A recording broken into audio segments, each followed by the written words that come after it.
Assalamualaikum warahmatullahi wabarakatuh. Alhamdulillahirabbil alamin. Wabihi nasta'in wa ala umuri dunya waddin wa ala alihi wa sahbihi ajmain. Amma ba'du. Pertama-tama, marilah kita panjatkan puji dan syukur kehadirat Allah Subhanahu wa taala yang mana telah memberi kita nikmat dan kesehatan sehingga kita bisa melakukan pembelajaran pada pagi hari ini. Kami dari kelompok 7 yang beranggotakan saya sendiri Haris Maulana dan kedua teman saya yaitu Uniatus Suhaila dan Lydia Nur Maulidia. Pada kesempatan kali ini kami akan membawakan materi tentang landasan psikologi dalam bimbingan dan konseling. Pada materi landasan psikologi ini ada beberapa materi pembahasan, yaitu yang pertama ada masalah penyesuaian diri dan kesehatan mental. Yang kedua ada masalah belajar. Yang ketiga ada kecerdasan majemuk. Keempat ada kecerdasan emosional. Kelima ada kecerdasan spiritual. Dan yang keenam ada kreativitas. Dan yang terakhir ada stres dan pengelolaannya. Pada pembahasan yang pertama, saya akan menjelaskan tentang landasan psikologi dalam bimbingan dan konseling. Mungkin di sini teman-teman pasti sudah tahu apa itu psikologi. Ya, psikologi merupakan kajian atau ilmu tentang tingkah laku seseorang atau individu. Nah, ilmu psikologi ini dijadikan landasan dalam pemberian bimbingan dan konseling yang bertujuan untuk memberikan pemahaman kepada seseorang atau individu tentang tingkah laku. Hal ini diperlukan karena ruang lingkup bimbingan dan konseling ini adalah ruang lingkup klien yang memerlukan pengembangan atau perubahan di dalam dirinya. Assalamualaikum warahmatullahi wabarakatuh. Perkenalkan, nama saya Mu'niatus Suhaila. Di sini saya akan menjelaskan tentang masalah penyesuaian diri dan kesehatan mental. Yang pertama yaitu penyesuaian diri menurut para ahli. Menurut Skynanders mengatakan bahwa penyesuaian diri atau adjustment adalah suatu proses di mana individu berusaha keras untuk mengatasi atau menguasai kebutuhan dalam diri, ketegangan, perasaan frustasi, dan konflik secara mandiri, dengan tujuan untuk mendapatkan keharmonisan dan keselarasan antara tuntutan lingkungan di mana individu tersebut tinggal dengan tuntutan yang ada di dalam dirinya. Sedangkan menurut Calhoun bahwa penyesuaian diri adalah sebagai interaksi yang berkelanjutan dengan diri sendiri, yaitu apa yang telah ada pada diri setiap individu mengenai tubuh, perilaku, pemikiran, serta perasaan terhadap orang lain dan dengan lingkungan sekitar. Selanjutnya menurut Mapir mengatakan bahwa penyesuaian diri merupakan suatu usaha yang dilakukan seseorang individu agar dapat diterima suatu kelompok dengan cara mengikuti kemauan kelompok tersebut. Begitupun menurut Haber dan Runyon menyatakan bahwa penyesuaian diri merupakan proses dinamis yang bertujuan untuk mengubah tingkah laku individu agar terjadi hubungan yang lebih sesuai antara diri individu dan lingkungannya. Berdasarkan pengertian para ahli tersebut dapat disimpulkan bahwa penyesuaian diri adalah tindakan yang dilakukan individu atau seseorang untuk menyesuaikan dirinya atas tuntutan dari dalam dirinya sendiri dan tuntutan yang diterima dari lingkungan sekitar sehingga mencapai keselarasan kehidupan. Penyesuaian diri atau adjustment memiliki faktor-faktor yang mempengaruhi, yaitu faktor internal dan faktor eksternal. Yang pertama yaitu faktor internal, mencakup kondisi fisik. Kondisi fisik yang mempengaruhi penyesuaian diri meliputi hereditas, sistem utama, tubuh, dan kesehatan fisik. Contohnya, siswa yang memiliki bayangan yang baik tentang tubuhnya akan lebih percaya diri, sehingga mampu mencapai penyesuaian diri yang baik pula. Yang kedua yaitu perkembangan dan kematangan pribadi. Menurut Fatimah 2006, perkembangan dan kematangan pribadi dalam penyesuaian diri ini meliputi intelektual, emosi, sosial, dan moral. Sebagai contoh, kematangan kognitif dan sosial yang dimiliki siswa akan membantu siswa untuk berpikir kritis dalam menghadapi hubungan interpersonal yang berhubungan dengan bagaimana melakukan interaksi yang menyenangkan dengan kelompok sebayanya maupun guru di sekolah. Yang ketiga yaitu kondisi psikologis. Kondisi psikologis meliputi pengalaman masa lalu, hasil belajar, dan kondisi frustasi serta permasalahan yang dihadapi individu. Pengalaman yang dimiliki individu dapat dijadikan dasar dalam penyesuaian diri. Sebagai contoh, pengalaman traumatik yang dialami seseorang dapat mengakibatkan perasaan ragu-ragu, cemas, dan rendah diri, bahkan merasa takut ketika akan menyesuaikan diri dengan lingkungan. Yang kedua yaitu faktor eksternal. Faktor eksternal mencakup lingkungan keluarga. Lingkungan keluarga menjadi faktor luar yang penting dalam proses penyesuaian diri. Hal ini dikarenakan seseorang akan mengalami interaksi pertama kali dengan keluarganya. Interaksi tersebut akan dikembangkan anak di lingkungan yang lebih luas, seperti sekolah dan masyarakat. Contohnya, anak yang cenderung dimanjakan akan cenderung sulit untuk mencapai proses kedewasaan sehingga menghambat proses penyesuaian diri di lingkungan teman sebayanya. Yang kedua yaitu lingkungan sekolah. Lingkungan sekolah dapat menjadi kondisi yang menghambat maupun mendukung perkembangan dan penyesuaian diri individu. Sekolah dianggap sebagai media yang dapat mempengaruhi perkembangan kognitif, sosial, moral, maupun emosi siswa.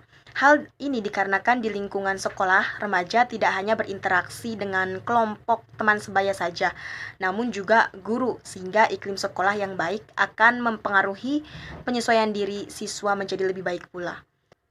Yang ketiga yaitu lingkungan masyarakat. Lingkungan masyarakat menjadi salah satu faktor yang mempengaruhi penyesuaian diri individu.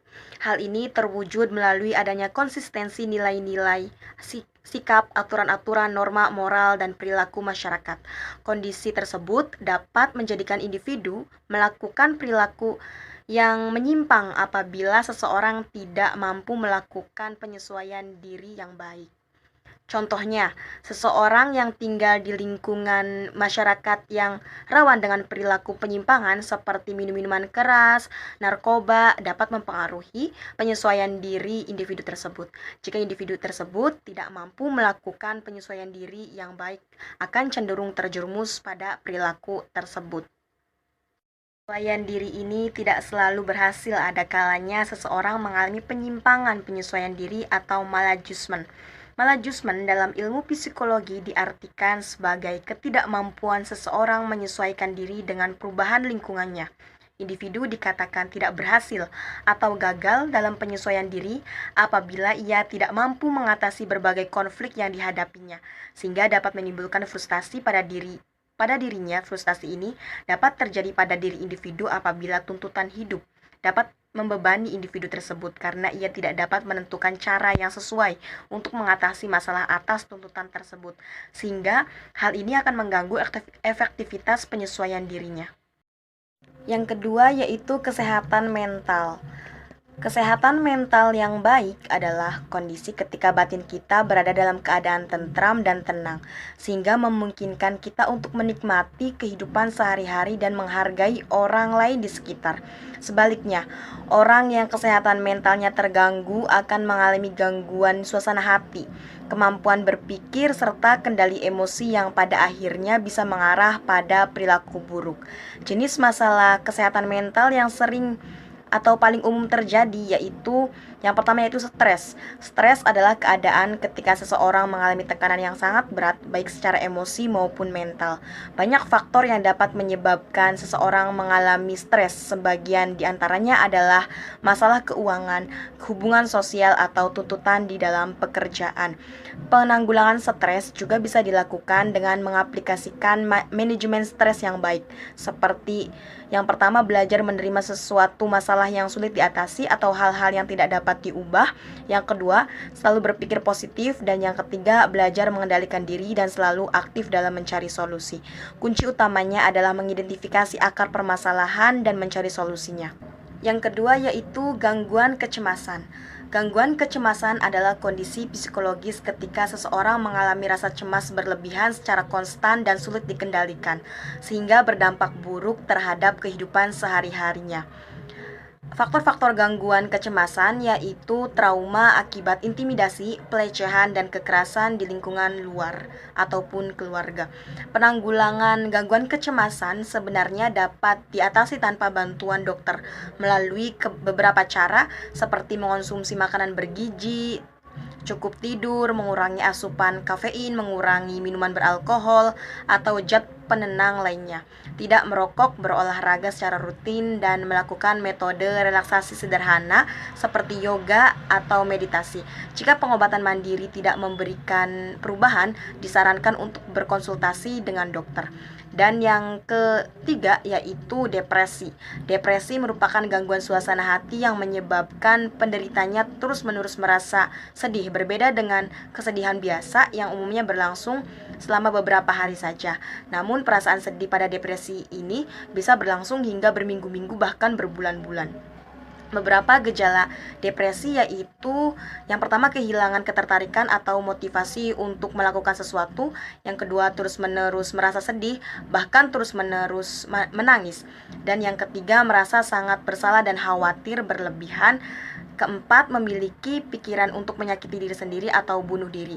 Beberapa cara penanggulangan dari depresi ini yaitu hadapi masalah Anda dengan berupaya berkonsultasi dengan dokter psikologi dan lakukan hal-hal yang baru dan menyenangkan dengan orang-orang terdekat yang Anda miliki. Belajar merupakan salah satu konsep yang amat mendasar dari psikologi. Manusia belajar untuk hidup. Tanpa belajar, seseorang tidak akan dapat mempertahankan dan mengembangkan dirinya, dan dengan belajar, manusia mampu berbudaya dan mengembangkan harkat kemanusiaan. Inti perbuatan belajar adalah upaya untuk menguasai sesuatu yang baru dengan memanfaatkan yang sudah ada pada diri individu. Penguasaan yang baru itulah tujuan belajar, dan pencapaian sesuatu yang baru itulah tanda-tanda perkembangan baik dalam aspek kognitif, afektif, maupun psikomotor atau keterampilan. Untuk terjadinya proses belajar, diperlukannya persyaratan belajar, baik berupa persyaratan psikofisik yang dihasilkan dari kematangan ataupun hasil belajar sebelumnya. Keberhasilan belajar siswa itu sendiri dipengaruhi oleh satu, faktor internal, fisik dan psikis. Yang kedua, faktor eksternal, sosial dan non-sosial. Dalam kegiatan belajar dapat timbul berbagai masalah, baik bagi pelajar itu sendiri maupun pengajar. Gejala pelajar yang mengalami kesulitan belajar yaitu 1. Menunjukkan prestasi yang rendah atau di bawah rata-rata yang dicapai oleh kelompok kelas. Yang kedua, hasil yang dicapai tidak seimbang dengan usaha yang dilakukan. Ia berusaha keras tetapi nilainya selalu rendah. 3. Lambat melaksanakan tugas-tugas belajar. Ia selalu tertinggal dengan kawan-kawannya dalam segala hal, misalnya dalam mengerjakan soal-soal latihan. Yang keempat, menunjukkan sikap yang kurang wajar seperti acuh tak acuh, berpura-pura dusta. Yang kelima, menunjukkan tingkah laku yang berkelainan, misalnya mudah tersinggung, murung, pemarah, bingung, cemberut, kurang gembira, selalu sedih. Masalah kesulitan belajar ini tentunya disebabkan oleh beberapa faktor. Untuk memberikan suatu bantuan kepada anak yang mengalami masalah belajar, tentunya kita harus mengetahui terlebih dahulu faktor apa yang menjadi penyebab munculnya masalah belajar. Pada garis besarnya, faktor-faktor timbulnya masalah belajar pada murid dapat dikelompokkan ke dalam dua kategori, yaitu yang pertama, faktor internal. Faktor-faktor yang berada pada kecerdasan majemuk pertama kali diperkenalkan tahun 1983 oleh Howard Gardner di Harvard School of Education and Harvard Project Zero. Menurut Gardner, kecerdasan melebihi dari hanya sekedar IQ, karena IQ yang tinggi tanpa ada produktivitas bukan merupakan kecerdasan yang baik. Secara rinci, ada 8 jenis kecerdasan yang terdiri dari yang pertama yaitu kecerdasan majemuk verbal linguistik. melibatkan kemampuan berbahasa melalui membaca, menulis, berbicara, memahami urutan dan makna dari kata-kata. Yang kedua yaitu kecerdasan logis matematis, kecerdasan dalam mengelola angka, matematika, dan logika untuk menemukan dan memahami berbagai pola, seperti pola pikir, pola visual, pola jumlah, atau pola warna. Yang ketiga, kecerdasan spasial visual. Anak dengan tipe kecerdasan majemuk ini mengandalkan imajinasi dan senang dengan bentuk, gambar, pola, desain, serta tekstur. Yang keempat, kecerdasan kinestetik jasmani. Kecerdasan ini melibatkan kemampuan dalam koordinasi anggota tubuh dan keseimbangan. Dan yang kelima, kecerdasan musikal tidak hanya dapat memainkan alat musik atau mendengarkan lagu, mereka memiliki kecerdasan ini juga mampu memahami dan membuat melodi, irama, nada, vibrasi, suara, dan ketukan menjadi sebuah musik. Dan yang keenam, kecerdasan intrapersonal. Ini merupakan kecerdasan introspektif di mana anak mampu memahami diri sendiri, mengetahui kekuatan, kelemahan, dan motivasi diri.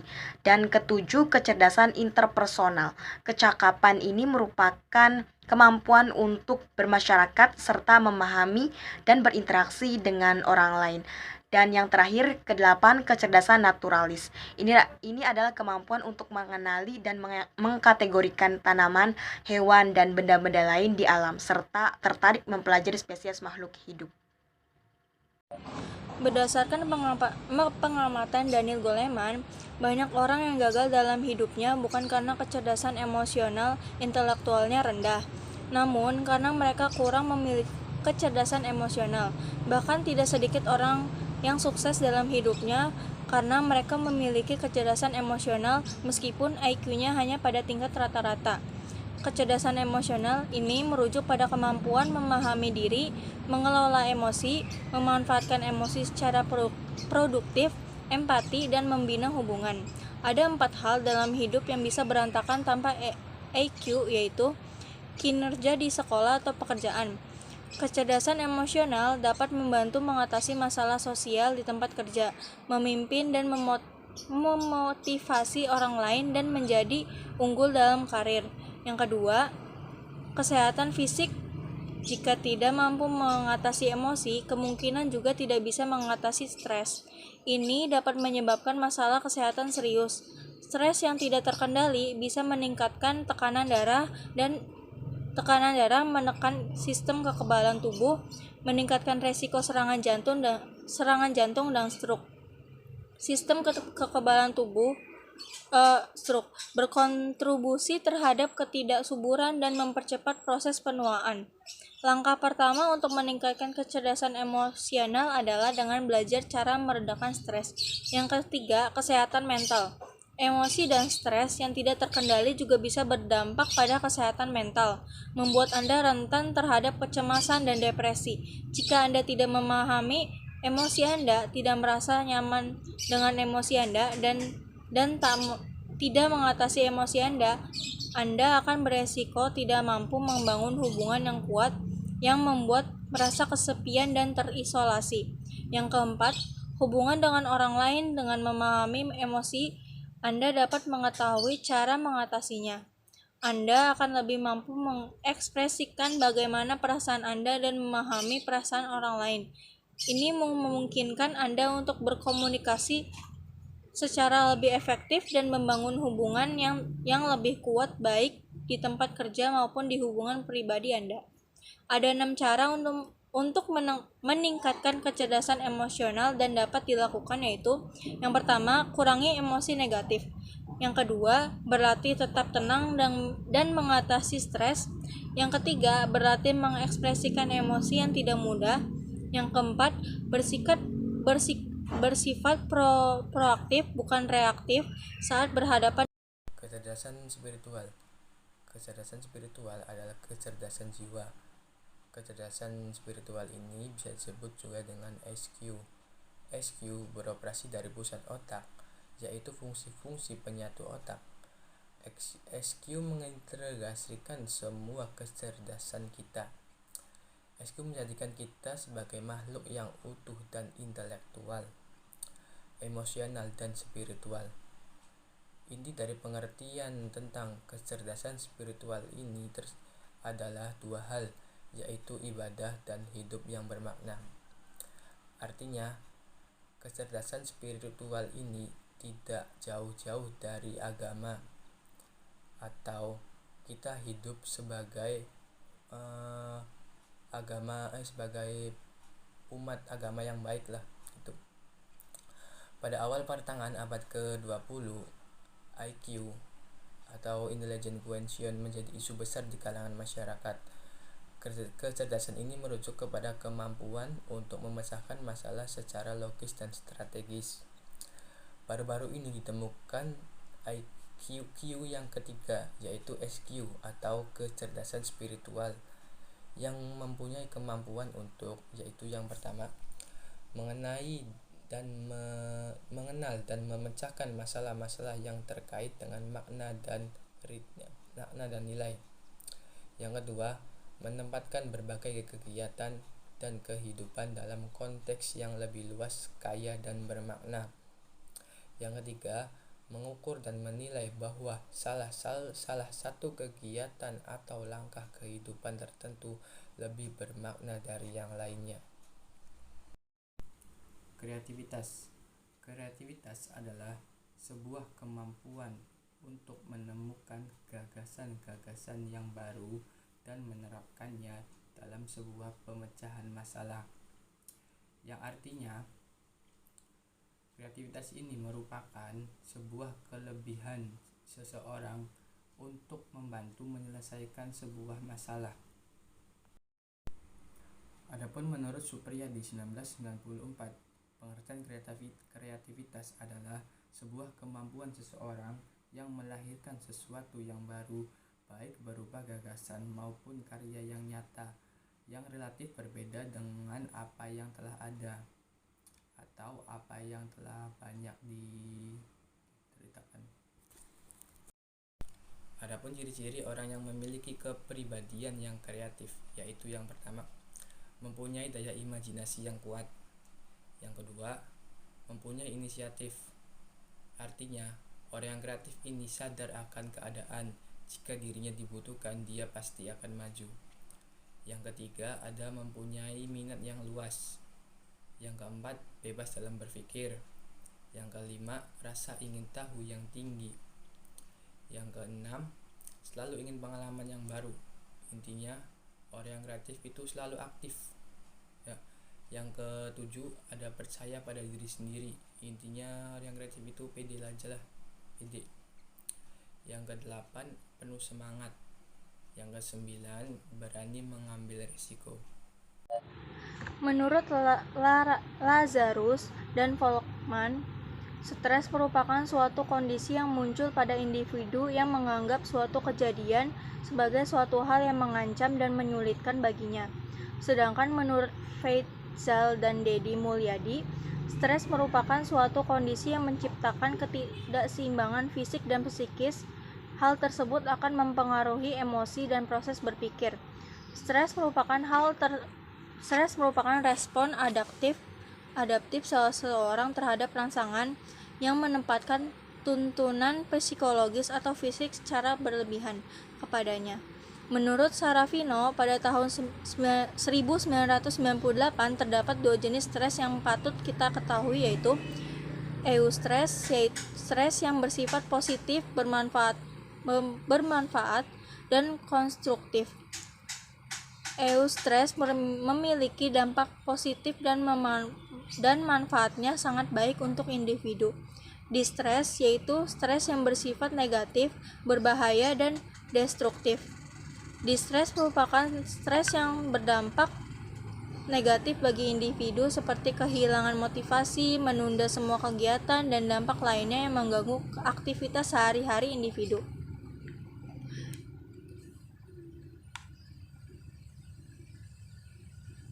Jereyates dalam Rohma 2019 memberi 8 nasihat umum untuk mengelola stres agar berdampak positif atau memiliki manfaat bagi individu yang mengalaminya, yaitu 1. Mempertahankan kesehatan fisik melalui olahraga teratur. Yang kedua, menerima diri sendiri seperti seperti padanya yang berkaitan dengan kelebihan dan kelemahan diri, kesuksesan dan kegagalan diri. Yang ketiga, tetap percaya diri dan mempunyai teman untuk berbagi dalam kesusahan. Yang keempat, ambil sisi positif serta gunakan pendekatan konstruktif dalam menghadapi masalah. Ini sama halnya dengan membiasakan diri untuk senantiasa menciptakan pikiran positif. Yang kelima, mempertahankan kehidupan sosial. Yang keenam, terlibat dalam aktivitas kreatif. Yang ketujuh, terlibat dan menciptakan kegiatan kerja yang penuh makna. Yang kedelapan, menerapkan metode-metode yang efektif untuk mengatasi stres. Metode-metodenya seperti pengendalian pikiran negatif, relaksasi, atau melalui religius. Sekian yang dapat kelompok kami sampaikan. Semoga pembelajaran pada hari ini bisa bermanfaat bagi kita. Amin. Kurang lebihnya mohon dimaafkan. Wabillahi taufiq wal hidayah. Wassalamualaikum warahmatullahi wabarakatuh.